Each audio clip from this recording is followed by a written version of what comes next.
the reason that I'm here, I'm sure the reason that Jim's here, is that UMass was such a huge part of what has helped me become successful, I guess, in the finance industry, and has allowed me to develop a path, sometimes accidentally, more often than not accidentally, that has led me to where I am today.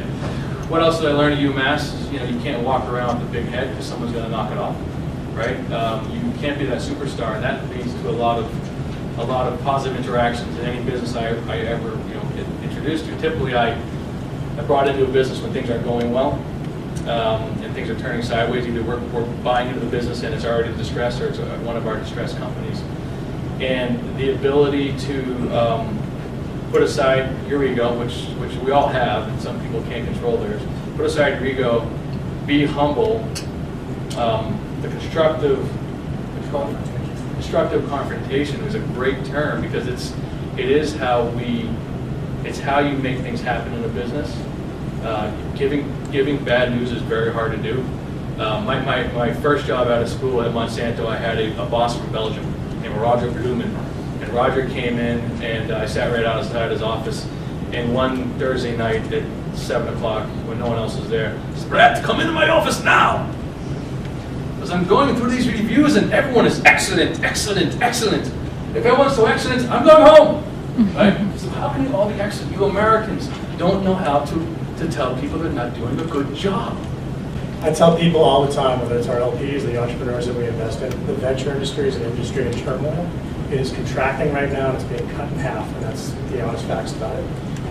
During the internet bubble, the phenomenon you saw was lots of LPs who had never invested in the asset class before got into the asset class, in particular public pension funds.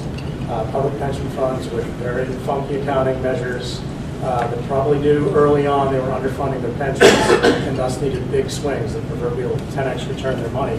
So they started getting into an asset class they really didn't know anything about and didn't have the staff to manage. And it created a huge bubble. So as much as there was an internet bubble, there was also a venture capital bubble, and a lot of money flew into the asset class that really shouldn't have. And what happened on the other end was that a lot of guys, every bank you could think of started a venture capital arm. It was unbelievable. So the bubbles burst, the public pension funds are cash strapped, and they're pulling way back from the asset class, and it's fundamentally changing the business. In addition to that, in parallel, the 10-year returns are coming out for the asset class, and they stink. There's no easy way to put it, they stink. And so what you're getting is the public pension fund guys are trying to get their act together, get their cash position back in place.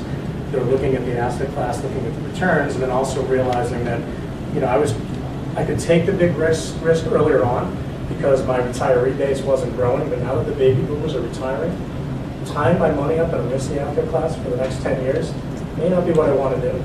So it's fundamentally changing the business. The business is shrinking. You look at the managers and the MDs in our group, and a lot of them are University of Illinois. They are Notre Dame. They are UConn. And then they did something, and they somehow went out and got their law degree, or got their MBA, or got a doctorate in something. And that tells me a lot about a person's character. And I think it's probably not fair to label the whole organization, UMass as a whole. If you go to UMass, you're a bit of a fighter the day you step in the door.